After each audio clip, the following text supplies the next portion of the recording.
So then she's like, I'm gonna have her call you. I'm gonna have her call you when she's done. We gotta start over. Lula just dropped again. It's the Wi-Fi here. Is it still up? No, it's still saying it's starting. And it's only 6:58, so we're not late. No, it's still live. No, it just came back up. Okay. So basically the friend was lying for Lucy, saying that Lucy was with her, and he was like, this is why I don't trust your friend. So initially, So he already had Ethel's phone number. Yes. Okay.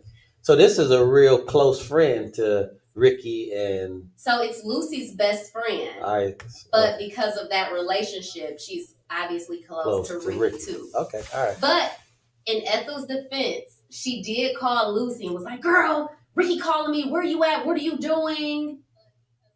So, yeah. So I would love to hear the female response to that first. I mean, so the question is what? How far would you go as to lie for your friends, right? Yes. All right. Because that's the bottom line. I mean, because she went all out on GP. She don't even know what's going on. But the husband has a problem in this situation because he believes his wife's girlfriends lie all the time. That they lie for each other. So basically, they ain't got no integrity. Okay, all right. Go ahead. And so, back in the day. Because we're going to see this differently. Yeah, I mean, back in the day when, BC, before Christ, you got your girls, you're going to do what you got to do to protect your girls, right? Because there was nothing stronger than your bond with your friends. So I would have to confess that I have lied for my girls before, right? But now, when you talk about another relationship, even without the knowledge of Christ, I've always grown up knowing that my marriage comes before all that other stuff. And that's how my parents lived. That marriage came before everybody. I've seen my mother drop friends like that. So I would have not done that. I would have just been like, no, she's not with me. Y'all figure that out. And that's basically it. I'd be interested in hearing what the people got, how they would respond. But that would be it. But the flip side of that would be, why, doggone, y'all married. Why you got to lie? And so if you're talking before Christ, which is how you answered the question, kind of a BC and then after Christ type of answer. Well, before Christ, man, yeah, you lie for your boys and you take one for the team, right? And even if you get caught in it, you lie to try to get your way out of that and say, oh, girl, we were just messing with you. We had already talked about that. We knew you were going to call. We were just messing with you. But today, if you're asking me today, as a married man, saved married man, and you had a best friend, and I told you I had some concerns about her because she lies all the time, and then I call her, put her on speakerphone, and she's lying.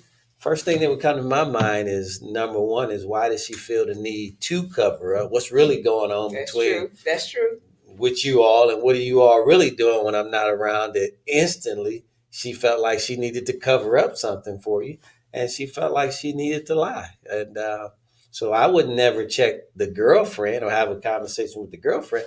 I would actually talk to you, and you would have to convince me and help me understand why your girlfriend felt the need to lie and cover up when it wasn't even necessary. Right. And you'd have to really address that with me. And then we'd have to make some decisions about the friends. Basically, we Xing out all girls' trips at that point. Well, so, I mean, but what if the shoe was on the other foot? How would you feel? So if the shoe was on the other foot, say that those same two people were in a car, and the wife says, I got a problem with your friends because they liars. They always lying for you. And that same situation and you called my friend, and he did that. Yeah, and he did that. So now that the shoe is on the other foot, there could be a couple of scenarios to that. That could be just a case of who he is. And I don't know why he did that. You see how he not? Well, because I know me. So when you flip it, I actually know me. I don't live with him, but I know me. And so if I still know the truth there, we both got to talk to him to try to figure out why he felt like he needed to go that route. And I would still do everything within my power to secure you that his response is not a reflection of who I am. It's more of a reflection of who he is. So would you expect me to believe you?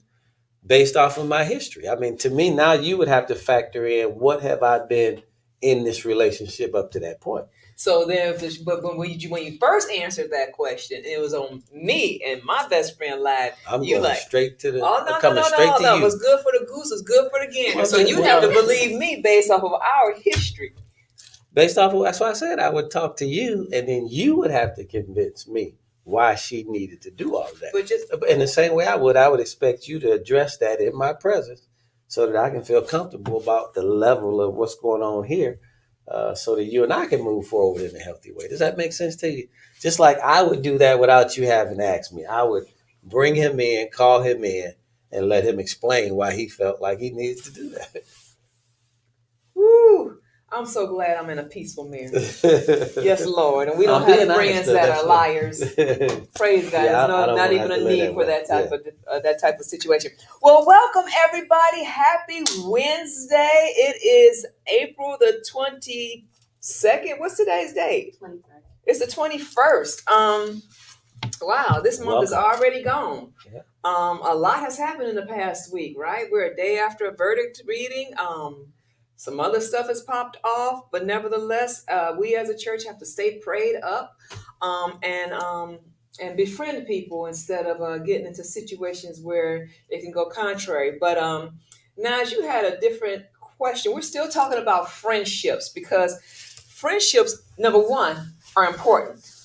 Friendships, godly friendships, are God ordained, right? And then number three, in this new life that we have, social media, so many things, and just this time that we're living in, offense jumps off fast, indifference jumps off fast. People are handling issues via social media instead of talking. So we just thought it necessary to just revisit friendship. What does it mean? So, shout out your best friend if you have a best friend. My number one best friend happens to be my husband.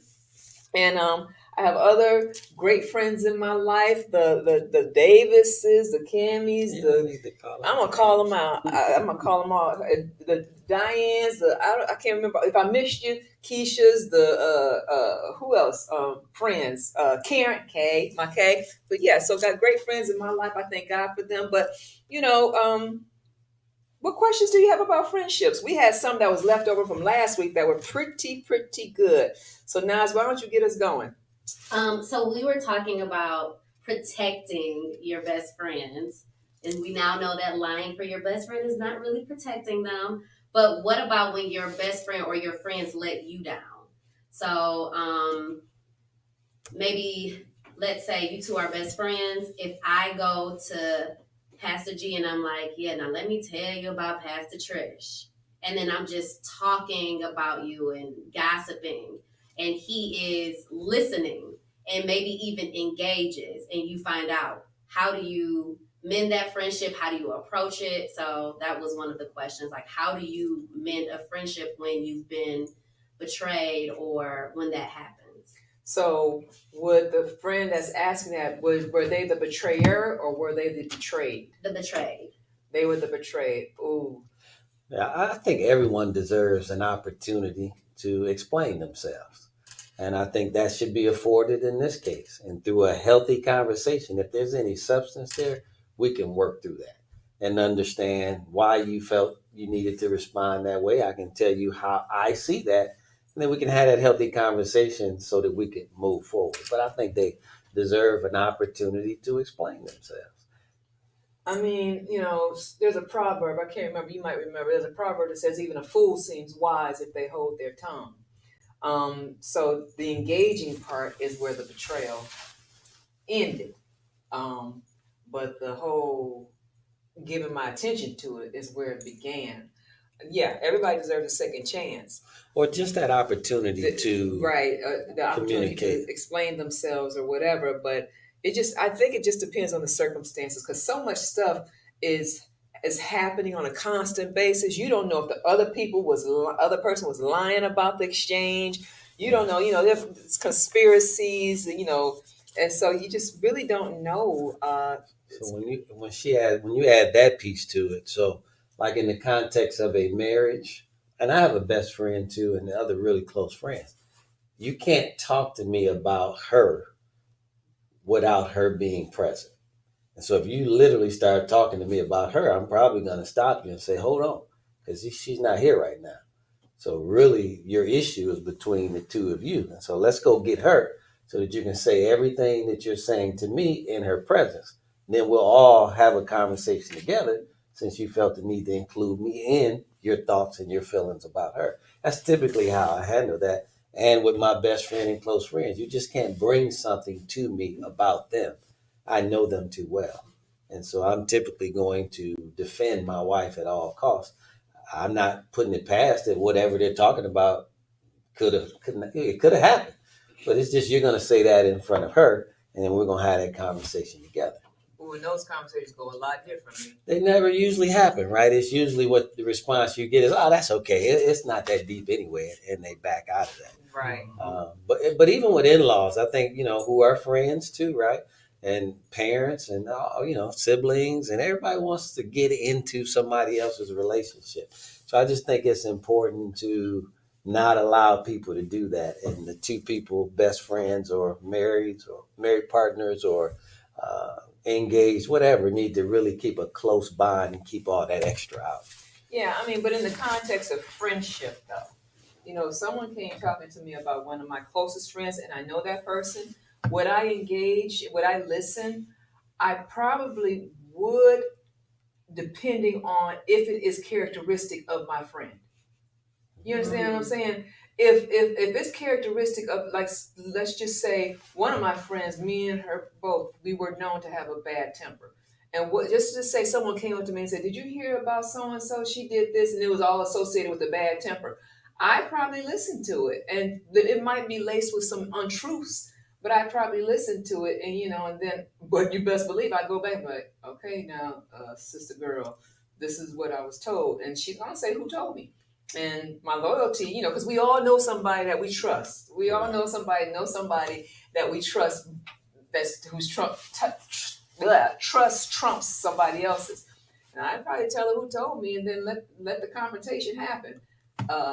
That's just me, period. I just like putting things all on the floor and let's all go at it together. Is that the best way to do it? Maybe not, but I'm a strong proponent of Matthew chapter 18. Just bring it to me and let's all talk about it. So he would handle it a lot more diplomatically. I would, okay, this is what happened. Now let's all get together. And for me, the purpose of it is not to create greater division or dissension. It's really to get together for understanding. And because a lot of times things are left up to interpretation, right?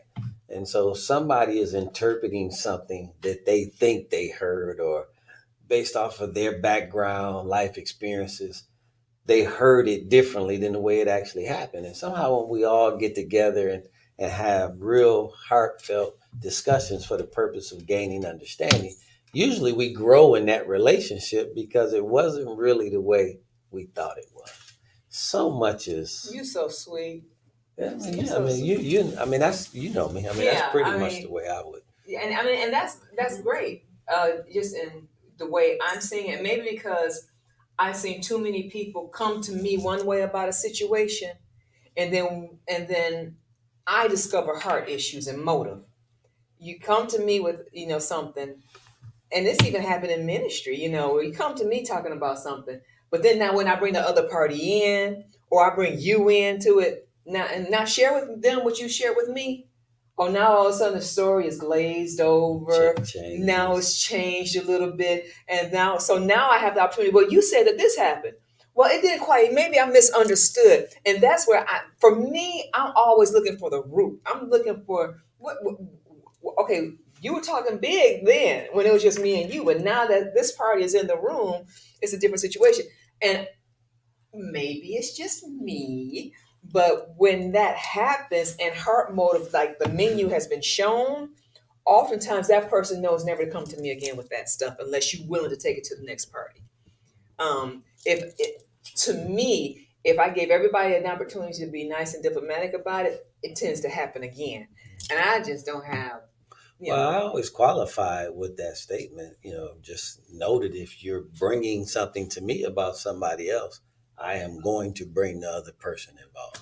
So I always give people the heads up. And a lot of times, believe it or not, that ends the conversation to the other person. It's not worth it at that point. So friendships are a lot of work. So I mean, they're complicated. Nas, what else you got for us over there? Pastor Trish actually has a question. Do you have Yeah, I do. I want to shout out some of these people. There's YM Parts. Am I getting Auto Art, parts? Artistry? Oh, YMP Artistry has joined. Miss Ladies JAC has joined. Latoya Archie has joined. CQ. We got a lot of people here. Oh, Eliza, Tierra. Eliza, Tierra. That's our social media. You just shouting them out because they're part of your social media team. But yay! So yeah. So there was a question that came last week that I thought was so good, and deserved some time. And one thing that we as a culture sort of shun and shy away from is the issue of mental illness. But guess what? Mental illness has not shied away from us. So I thought this warranted some discussion. So it's a long phrased question, but nevertheless, I'm going to read it. It says, how can you repair a friendship after they've had a mental illness and cut everyone off for about 3 years? We've been best friends since the 7th grade, and now we're in our 30s. She's now realized that she was sick and trying to find herself. She was hard in the church, but she's now confused because she doesn't know if heaven is even real. Backstory. She graduated from Bible school and loved helping the homeless, but she got too deep in church and ended hearing voices thinking it was God talking to her. Now, I don't know if that's a result of being too deep in church, but nevertheless, that's what it's stated. I know her heart is for God, but now she's scared to go back to church because she thinks she'll end up back hearing voices. I love her, but the friendship is hard to repair because I'm not sure how to communicate with her. And she doesn't know why she's still here or why God let this happen to her.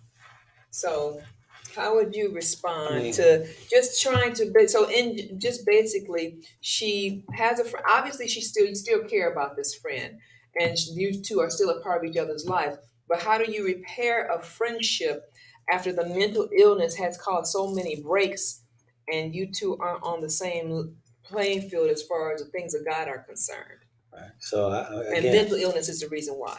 yeah. So praying for that person is probably the first thing that comes to mind, and keeping them lifting up in prayer, and then also maybe seeking out some avenues of help to introduce to my friend, because for our relationship to move forward, that friend would have to get the help that they need, because the healthier they are, the healthier we can be in our friendship.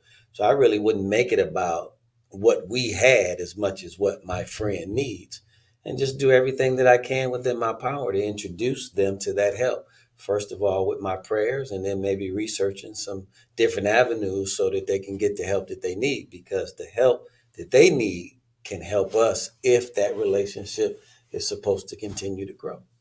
Okay. And that's really all I could foresee doing in that scenario that you just described. Right. And that's good. Absolutely, seeking out professional help so that this person can be on the pathway to complete healing. While prayer, which could be the supernatural intervention for complete healing, but I wouldn't be right if I didn't at least refer back to the Bible. Oftentimes we think of this as I'm the one making the sacrifice for the friendship. But you got to remember that someone else is making, whether it's an issue of mental illness or not, someone else is making sacrifices for you in their relationship. Galatians talks about, don't be deceived, for God is not mocked. Whatsoever a man soweth, that shall he also reap. Later it goes on to say to not be weary in well doing, for you shall reap a reward if you fail not. And the precedence there is talking about love, right? And sowing that seed of love. We know 1 Corinthians chapter 13, the first thing that, which I always thought was, God, why did you list that one first? But the first thing that he says love is long suffering. And so that means love endures a lot, right? Love, and so nothing about this friendship gives you permission to stop loving her. Repairing is almost suggesting that it's restored back to what it once was. But obviously, some things can't be repaired. Some things just takes on a different life. Right. And when it takes on a different life, you have to be okay and adapt to that change and deal with this person in the new light in which it exists. So, scripture also always, you used to tell me this all the time. This is when, he was already in ministry when we first got married, and, I was still growing in the things of patience. And he would always tell me, especially when it was stuff that just didn't make sense to me, to comfort the feeble minded.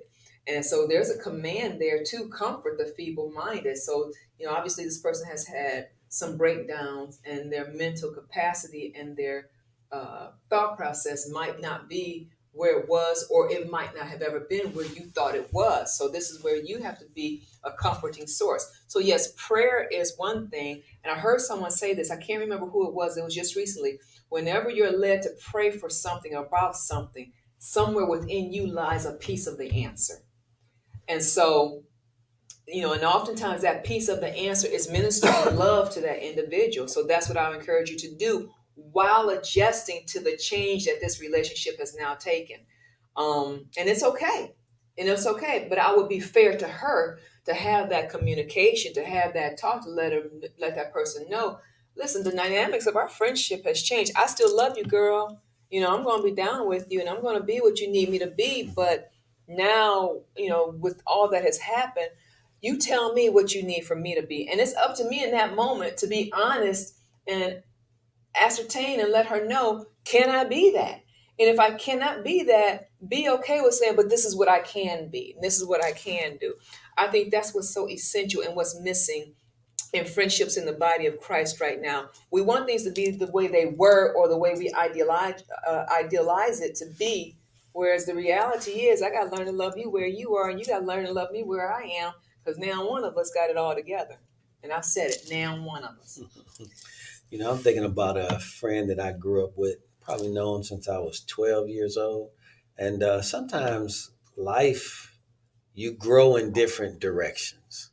And I can remember us having a conversation in his basement as grown adults with, college age kids, trying to understand what happened and, where our lives went in different directions. And it was a refreshing thing because it was other people there. It was like 5 of us down there. And I think the NBA playoffs or something like that was on. He threw some meat on the grill.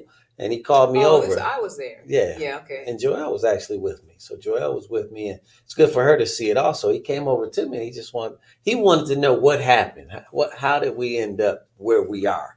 And I remember just explaining to him, I don't think anything changed other than your life took you in a certain direction and my life took me in a certain direction. But look at where we're at today. I wouldn't be here if I didn't feel a certain way about you. You wouldn't have invited me to be here if you didn't feel a certain way about me. So I think it's evolved into what it is today. And I think whatever it'll be going forward kind of depends on the direction that our lives are going in. But I don't think anything happened as much as life took us in different directions. And you pursued a career path.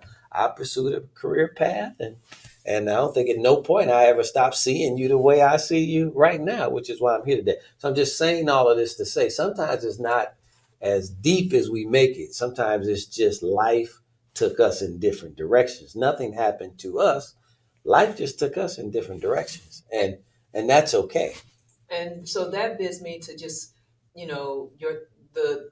would love to hear your thoughts and your comments about when life takes us in different directions, the dynamics of friends that existed before marriage, friends that existed before kids, and how the demand of kids and marriage and life, even though you might be next door neighbors, might take you in different directions. Simple answer to not be long-winded, because I don't really want to give them a chance to ask questions and stuff. I think in a marriage, we've both agreed that all outside relationships and friendships have to agree with both of us.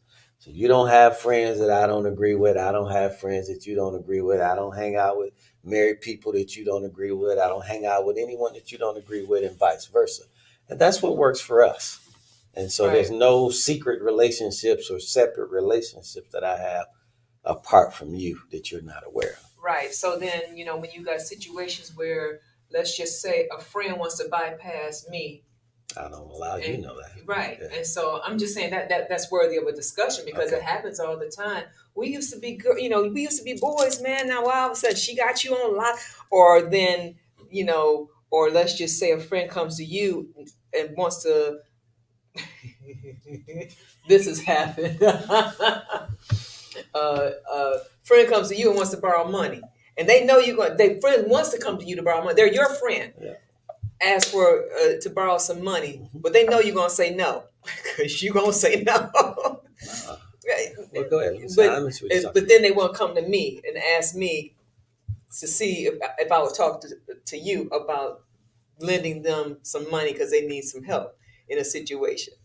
So I'm just saying, I'm not saying we would do that, but in those situations, what's the response or what's the principle? Yeah, I'm actually a giver, so so I'm not quite sure how you're asking the question, but typically, if someone asks me for money, I just always say, "Let me first talk to my wife about it and Money get is back not to the you." topic. Oh. If they wanted something and they're your friend and they bypass you and come to me, or they're my friend and they bypass me and come to you because I didn't give them the affirmative answer. Right, send them right back to you. Right. Right, and probably you would do the same. I would do the same. Did you talk to my husband about it? You need to talk to him about it. Right, especially if it's your friend, that's something they should be talking to you about. Right. And if it's somebody on my side, of course they're your friend too, but it's really like my friend.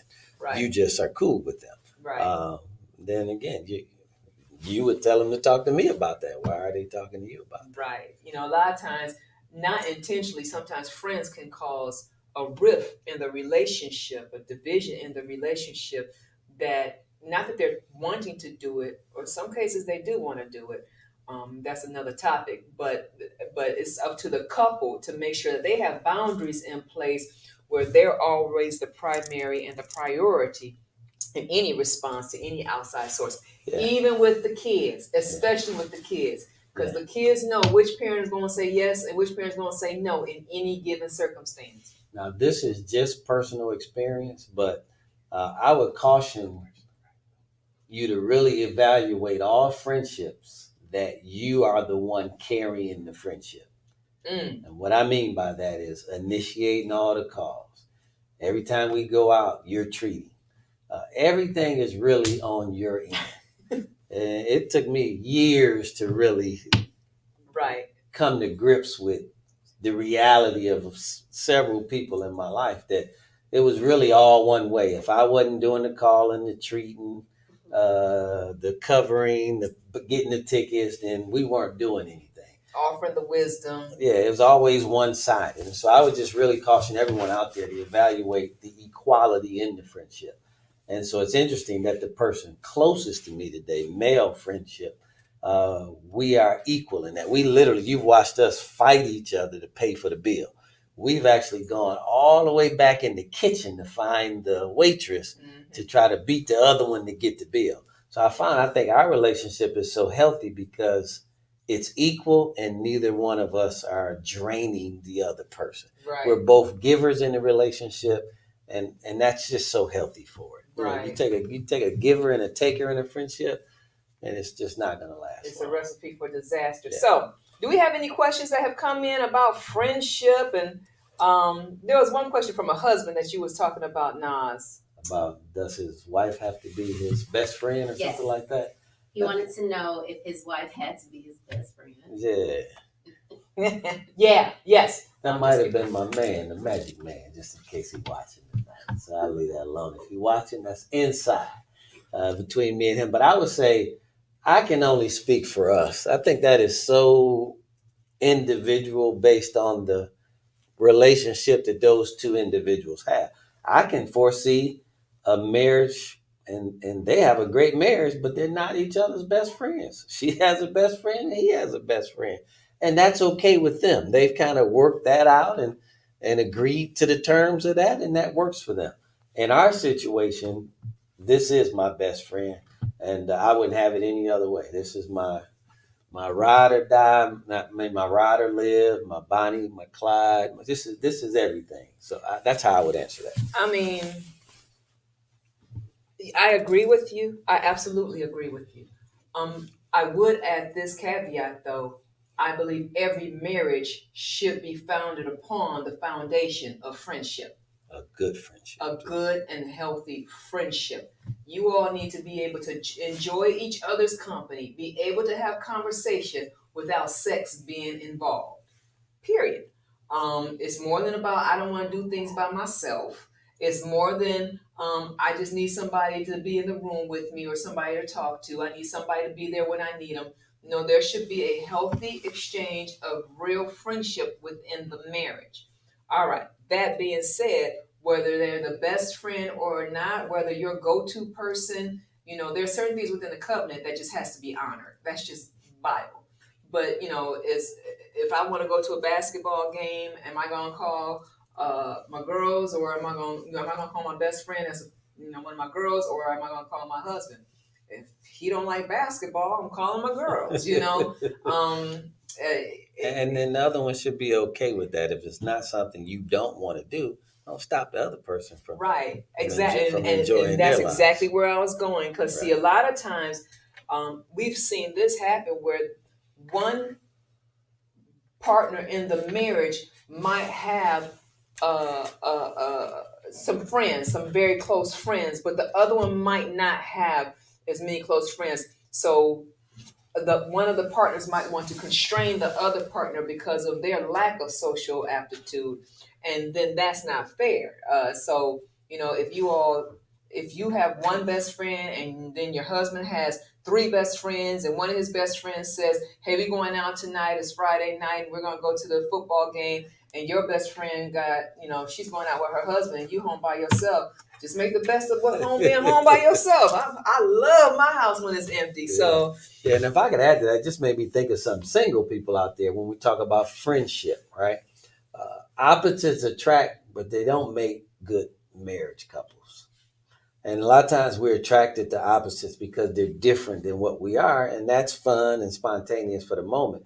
But when you're thinking long term, you're thinking about being the most compatible with someone. And that's really those conversations on the front end about what you enjoy, what I enjoy, and really seeing how our lives fit together. Because when you marry an opposite, typically then the stuff you like doing, they don't like doing. woo, And you can run that through the whole marriage. And so you end up being married, but never doing stuff together. You all don't even like being around each other because you're not the same. So I just wanted to say that to single people. And when you're building a friendship with someone that you may spend the rest of your life with, you're really trying to marry someone that's the most compatible with you, not the least compatible. And what I mean by that phrase is we have so much in common that we can build our lives together because we can enjoy life the way, for the most part, we both see it. And that's what I love about us. That's what works for us. If she didn't like sports, I wouldn't know it. I wasn't a shopping guy. I could be at the mall with her for hours, but I've actually turned into one. I could be would say you are the be at the mall shopper. by myself now for hours. So He something walks me down, y'all. yeah, so something she loved has turned into something I love. Riding motorcycles. I can just go on and on and on. That really puts these deposits in my heart towards her because I'm having fun with the person that I love the most. And that for me is if we didn't sleep together the rest of our lives, I'd stay with this That's person. of the devil. Yeah, but I'm So- just saying. so, Because but- dog.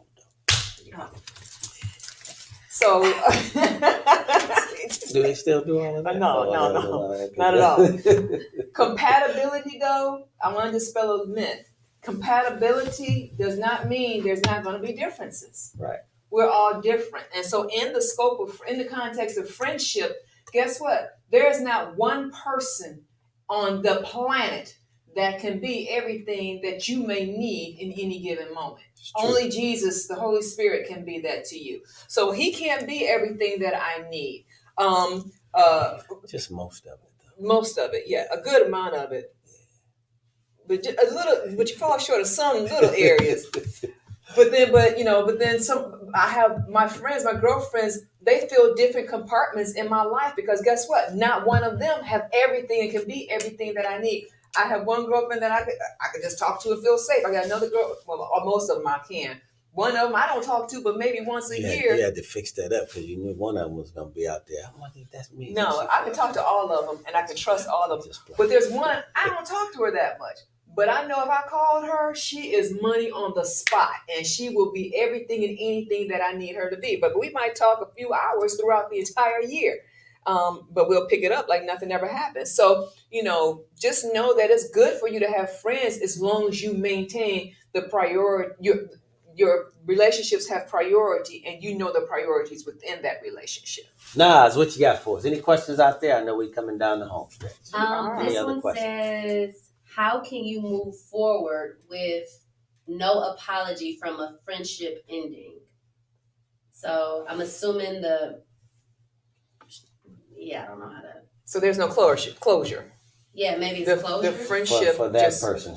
That person is asking, how can I move forward Yes. when the other person has not apologized to me, I'm assuming. And the friendship, I'm assuming, is ended. Ended, yeah. So scripturally, as much as lies within you, be at peace with all people.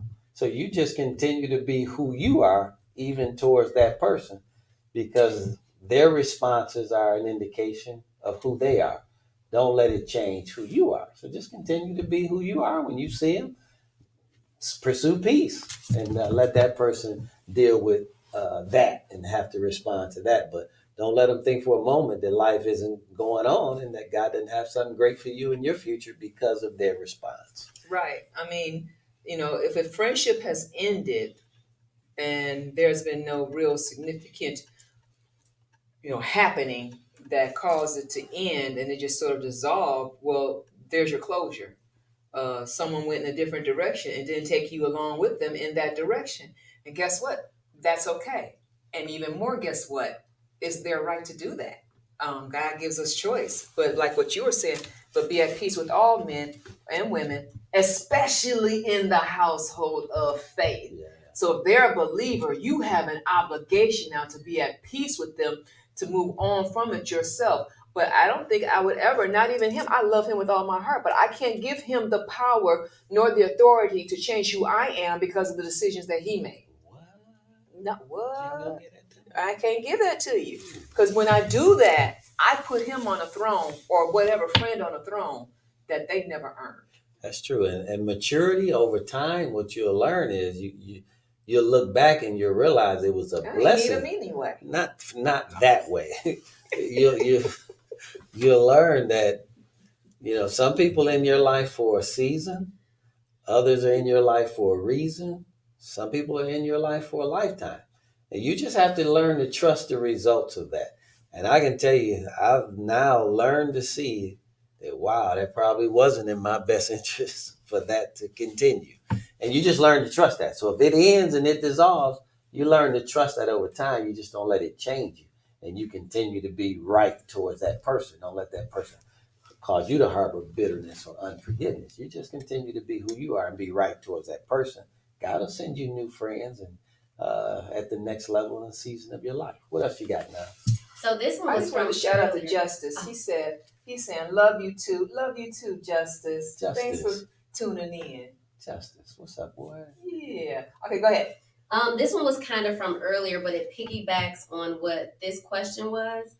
And they were saying, how come it seems as if in relationships that don't last, like intimate relationships, you're quick to forgive your boyfriend or your girlfriend, but then in the friendship, you like, oh, that's not my friend no more, I'm off her or I'm off him. You just cancel the friendship. It might be that good. Make you process that information differently. That's a joke. No, there was a little bit. There was an undertone right there. There was a little bit of truth in that joke. But that's individual. Keeping it real. That's real talk right there. It make you think differently, right? Act differently, respond differently, talk differently. Did you say that? No. So listen, that's such an individual question that you can't really paint that with a broad brush, right? Because that's your individual situation. I think the principle is the same. Treat all people the same, whether or not it was an ex-boyfriend, girlfriend, or your best friend. So, no, we don't want to minimize the issue because someone might be hurt. That's serious to somebody out there. But that stuff will mess you up, though. I mean, once you get into that, So ain't thinking there's right this no more. movie. I got this movie, and some of you may be able to relate to it. There's a movie that was out a long, long time ago called "There's a Thin Line Between Love and Hate." And the reality is, because I've seen this in action, where someone had basically cut me off, but they were being, I mean, dude was just running through other women, but she just kept forgiving them, and cut me off because I'm like, I went off on him. This is, a long time ago. Again, well, no, I was saved, but not saved. You don't know what I'm talking about. And so I just went off on him in front of her, and she cut off the relationship. Now, they're not married or nothing. Right. So yeah, some of that had to do with the good. It was her own desperate, freaky self. But I will say this: oftentimes, when someone has earned and you've been around somebody for such a long time, and the trust is there, the experiences are there, the secrets are there. You share all of this, and there's this big old castle that's been erected, right? And then the foundation of a whole bunch of truth hadn't been done at the same, having been established at the same time, and then new news come in town, and he's or she is all that, got your nose wide open and all this here stuff. We got to learn how to be a friend that can tell the truth and love and allow them to still go through their process and be okay if someone is offended with us, if it's for the sake of truth. Now, if it's for something different, then maybe you've earned the cut. But if it's for the sake of truth, scripture, what's the scripture that words of a friend wound you? We talked about that last time. The words of a friend can wound you, but the kiss of an enemy is even worse. Babe, it's in Proverbs. You got to learn your Bible. If you are going to bring it up, Come on now, we just know your Bible. That's because he can't even remember himself. No, it's from last week. I know. It's Proverbs on what? Friday. You really want, because we're going to take No. that. Okay. But basically, we talked about that last week, where the words of a friend, true words of a friend, can wound a person, but it's necessary. But the kiss of a friend is just the ultimate betrayal. Right. So, but then you learn something about the status of that friendship as well. Mm-hmm. And sometimes you just got to fall back and let them go through the process. We've done that to God on plenty of occasions. That was Proverbs 27:6. So let's be accurate. 27:6. Now he's gonna have and it says, he was gonna put me on the blast. Faithful are the wounds of a friend, but the kisses of an enemy are deceitful. I got you. I'm wounded. He just wounded me. Anyway, so what else you got now? Because I know it's we're running out of time. 7:40. We wrapping up now. I would honestly just, if you could leave by giving advice on how to be that friend, because a lot of times people are quick to point the finger and say that, well, you're not a good friend, instead of checking themselves and making sure that they are a good friend. Because in some situations, it's you. That's why the friendships aren't working or lasting. Mm-hmm. I think, offense is just a hyper menu item right now, where people are so quickly offended, and people want what they want when they want it from whomever they want it. And oftentimes they just want agreement. But true friendship is not agreement. True friendship lasts the conflicts and the differences and the controversies that arise. So I would encourage friends out there, to be okay with embracing the troubled waters that friendships may bring. You'll learn a lot about a person, their character, you'll learn their loyalty, you'll learn their honesty and their integrity, especially when you're talking about people of God, Christians. Embrace those conflicts, because you'll learn a lot about it, but also learn to be empathetic. I said the word earlier. What would you do if the shoes were on the opposite feet?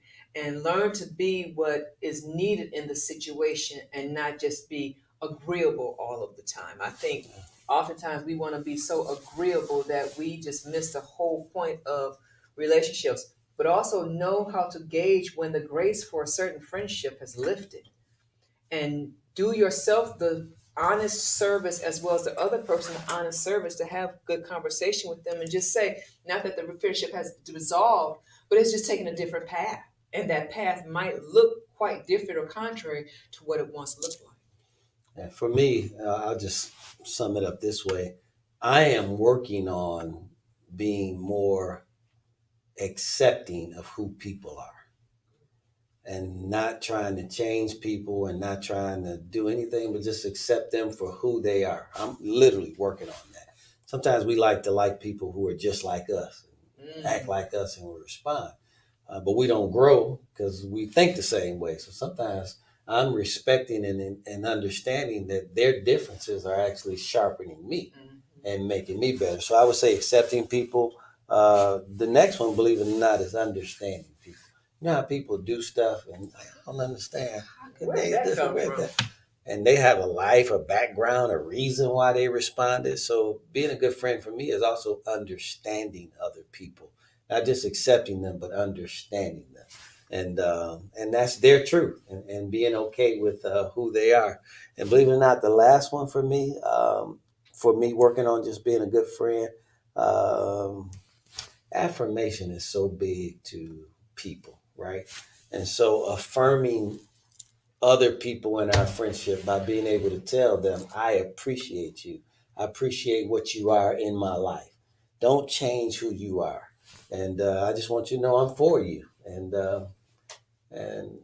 let me know what I can do to just help you. So accepting, understanding, and affirming are things that I'm working on to be a better friend.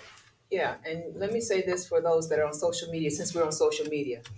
5,000 friends don't really mean you have 5,000 friends. 20,000 likes and followers don't mean you really got 20,000 people that like you and that really, really want to follow you. I think we put the label of friendship on too many relationships that aren't really at that status. Define what friendship means to you, define what friendship means for you. And then when people fall into that category organically, then okay, so let it be. But I don't think we can go around calling everybody friend, and they just might not be friend. They might be great associates, great people that you're in fellowship with, great comrades, great hanging buddies. Shucks, great cycling buddies, whatever the case may be, but maybe not always friends. And then definitely you want to be sure that the other person who you now are considering a friend reciprocates that same status. Because I've seen situations where you're my best friend, but I'm not your best friend. Okay, as long as you two know that and you're okay with that, that's cool. But I've seen fights break off because you ain't my friend. What? I thought we were friends. and then stuff pop off from there. So that's it. That's all we would say. So I hope you grew a little bit on this evening. We appreciate you spending a part of your Wednesday evening with us. We love you. God bless you. I do have to make a shameless shout out to my Lash Committee and the Unmasked Women's Conference. Mark your calendar for June 5th. We're going to have an event called Backlash. What is Backlash? The sisters are getting back together again. We have a whole lot of new members out there that don't know anybody within the Linked Up Church family. So, hey, talking about friendships is a great opportunity to meet new people. Fellowship for all the ladies, but also we're throwing it back a little bit. So come dressed in your favorite retro outfit because we are going to have some fun. It's not going to be, a ministry word or anything. It's just going to be a lot of fun. We're going to have some Q&A about the women's conference that's coming up in September. And we're going to do some exercising. So I'm just going to leave it like that. We're going to do a little bit of exercise. We're going to sweat a little bit. So when you have your retro outfit on, just come being prepared to have some fun in your gym shoes. All right. Other than that, We love you all. Thanks for joining us tonight. And let's all keep working on being better friends.